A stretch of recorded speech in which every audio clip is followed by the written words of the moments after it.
Sveiki visi. Šiandien darau prezentaciją apie Shinrin-yoku, japoniškos miško maudynės, ar kitaip vadinama miško terapija. Bet prieš tai norėčiau padaryti trumpą patyrimą. Užmerkite savo akis. Giliai įkvėpkite ir iškvėpkite. Tęskite tokį kvėpavimą ir prisiminkit dabar, kada buvot paskutinį kartą miške. Koks buvo jausmas? Ką matėte? Kuo grožėjotės? Ką girdėjote? Ką užuodėte?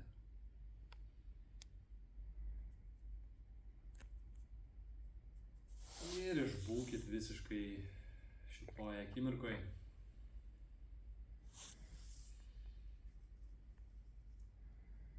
Ir dabar atmerkit savo akis. Aš esu Dovydas Lukšas, holistinio sveikatingumo specialistas, bioharmonizacija kanalo įkūrėjas. Ir šiandien kalbėsime apie Shinrin-yoku, japoniškas miško maudynės, taip pat mokslinę perspektyvą, kokia yra jų nauda žmogaus organizmui. Tai turinys atrodys štai taip, tai yra trumpai mano istorija, tada ieškomasis veiksnys kartu su įžanga, toliau eisime prie mokslinių tyrimų ir mokslinės perspektyvos apie Shinrin-yoku, tada apibendrinsime tą kartu su šiek tiek diskusijos, taip pat apibendrinimo jau galutinio ir tada pereisime ant šaltinių. Tai pradėti noriu nuo savo istorijos, nes mano ryšys su mišku prasidėjo labai anksti, tai yra nuo vaikystės, nors ir užaugau Klaipėdoje, bet vasaras praleisdavau pas savo senelius ir Suvalkijoje, Plokščių kaime. Iš vienos pusės buvo Nemunas, o iš kitos pusės Žalgirio miškas. Ir visas vasaras pasileisdavau šunis ir klajodavom ir tyrinėdavome gamtą, o ypač traukė miškas. Tai miškas man davė tokio ir tyrinėjimo ir išmokė iš tikrųjų pajausti per stebėjimą, stebint gamtą, gyvūnus, tos gamtos dėsnius, man tai kaip vaikui tada padėjo vystytis ir iš tikrųjų sukurti labai įdomų tokį magišką pasaulį, nes gamta ir urbanizuotos vietovės atrodė visiška dvilypumas, visiškai kitokia erdvė. Ir tai tiesiog nuostabu. Tai aš įsimylėjau mišką nuo pat vaikystės. O dabar man jau 24 ir miškas man yra transformacijos vieta, tai yra mano vidinės tiesos vieta, tai vieta, kur keičiasi emocijos, keičiasi minčių, emocinės taip pat fonas ir pavyksta transformuoti, pavyksta dirbti su savim, pavyksta, pamaitinti sielą. Ir miškas tai yra tikrai įspūdinga vieta ir man tai yra tokios aktyvios meditacijos vieta, kur aš darydamas kažką tyrinėdamas gaunu atsakymus į tai, kas šiuo metu svarbu.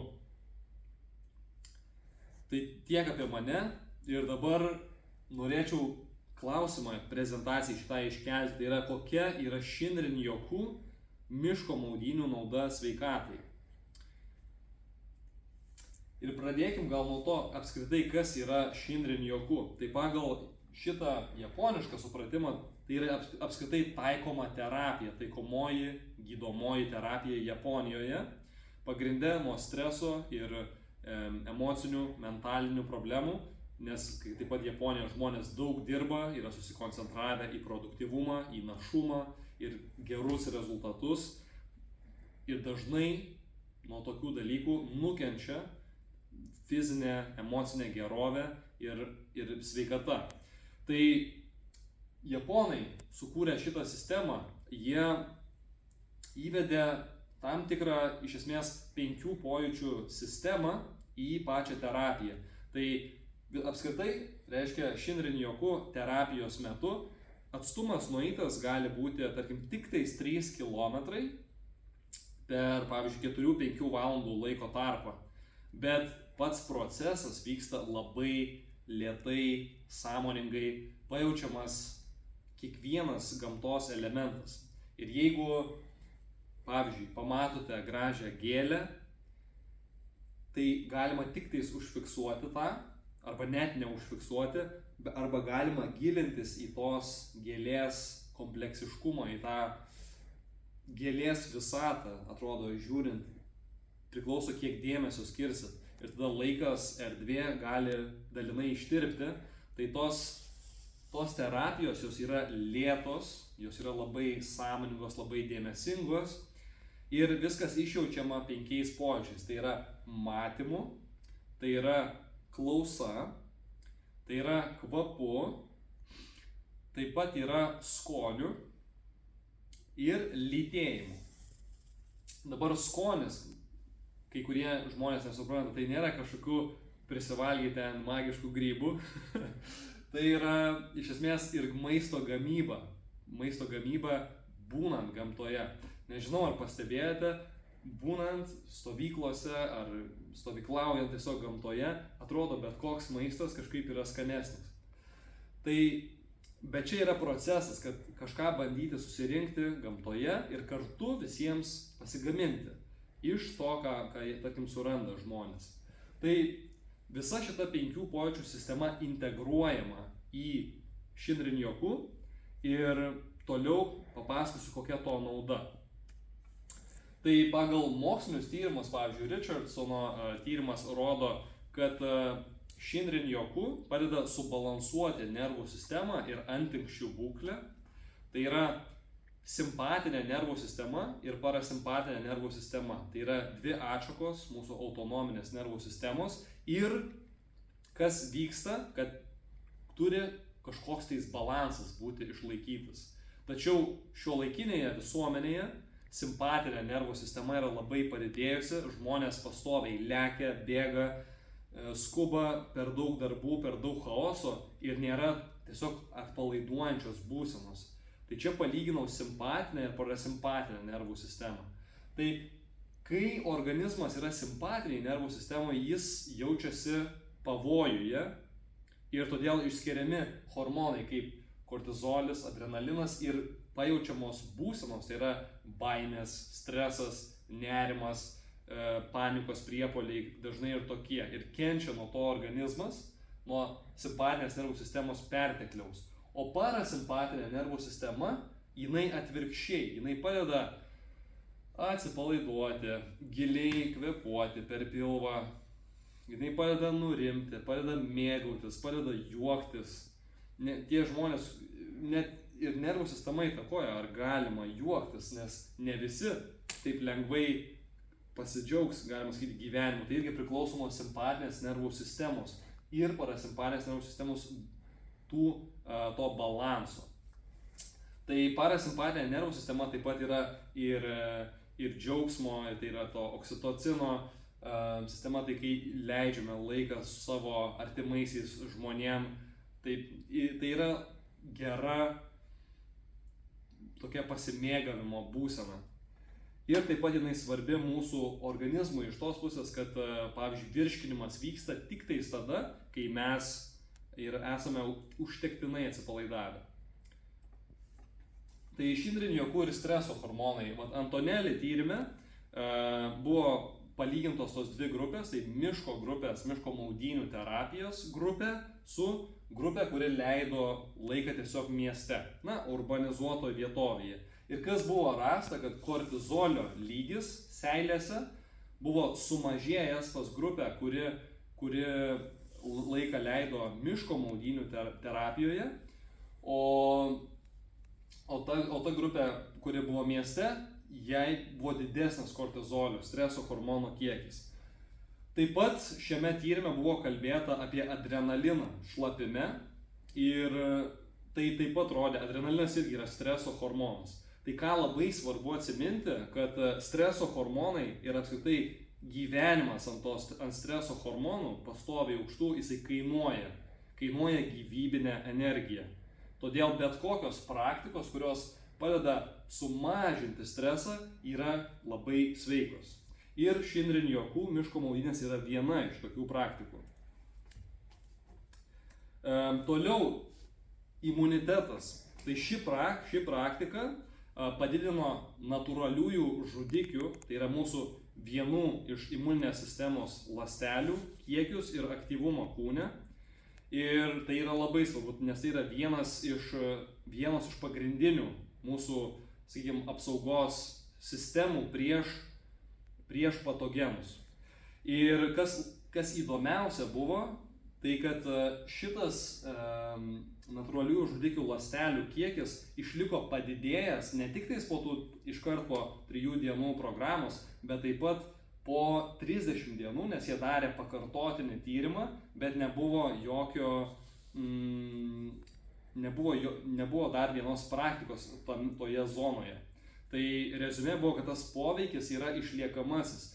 Reiškia, jeigu jūs nors vieną kartą per mėnesį pabūsite taip giliai, nuoširdžiai miške, tas poveikis išliks visam mėnesiui, bent jau. Tai va, Shinrin Yoku ir fiziologija, tai kaip žmogaus organizmas į tą reaguoja. Tai dalį jau išgirdote, kad tai yra mažesnės kortizolio ir adrenalino koncentracijos, reiškia mažiau streso, daugiau ramybės, pasimėgavimo, džiaugsmo ir tiesiog darnios būsenos. Taip pat tas vyksta, svarbu paminėti, dėl klajoklinio nervo stimuliacijos. Toliau, tai yra mažesnis kraujo spaudimas ir mažesnis širdies ritmas. Ir minėtos nervų sistemos atšakų subalansavimas. Tada yra Shinrin Yoku ir depresija. Tai Kotera tyrimas galėsite paskaityti, jeigu kažkam įdomu giliau. Bet apibendrinant, tai yra, kad Shinrin Yoku yra efektyvi priemonė mažinti depresijos, nerimo, panikos atakų, pykčio epizodus ir tiek klinikiniuose tyrimuose, tiek praktikoje. Tai dabar noriu pereiti prie diskusijos ir galima sakyti platu, kas būtent sukelia šitą poveikį. Miške tiek daug faktorių. Tai yra gyvas, kvėpuojantis organizmas, tai visa ekosistema. Ir žinoma, patys ir medžiai, jie turi savo energetiką, jie turi savo tam tikras biologinės medžiagas, bet vienas, pavyzdžiui, kelis faktorius parinkau, tai yra apskritai žalia erdvė ir žalia spalva pagal mokslinius tyrimus taip pat rodo, kad mažina streso hormonų kiekį.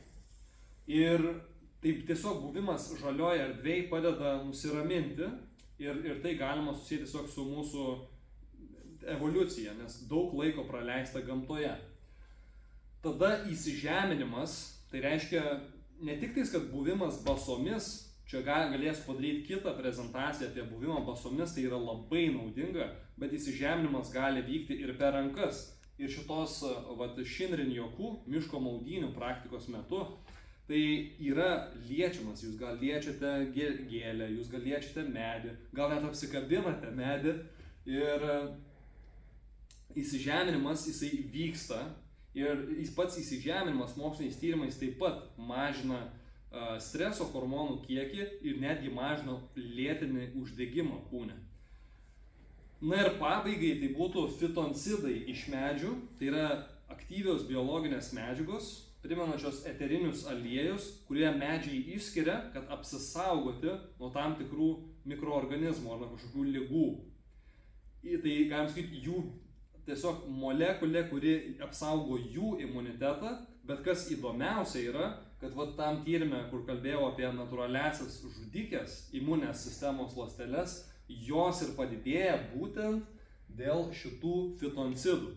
Vadinasi, yra kažkokia sinchronija tarp miško, medžių ir žmogaus ir mūsų imuninės sistemos. Yra darna.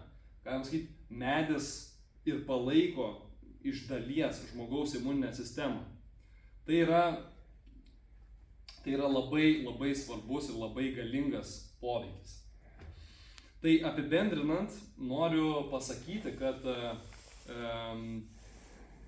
principe turime padėkoti japonams už tokius tyrimus, rodančius, kad miškas tai yra ne tik tais kažkokia gamtos dalis, tai yra erdvė, tai yra gydanti erdvė, kuri padeda mums sugrįžti į mūsų ašį, į mūsų darną ir stiprina ir mūsų imuninę sistemą ir padeda sureguliuoti netgi nervų sistemą ir subalansuoti tas skirtingas nervų sistemos atšakas.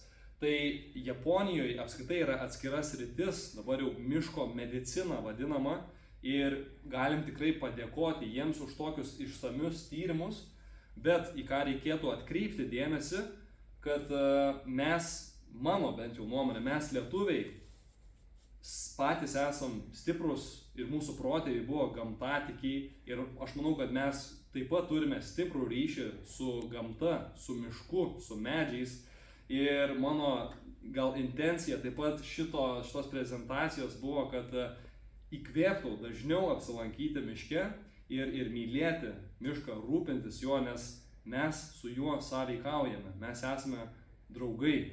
Tai tiek. Ir dar dabar noriu labai pasidalinti įkvėpimui dviejom citatom. Tai Nitin Das 2017 sakė, išmokęs neštis mišką savo viduje, tu jausiesi visada namie.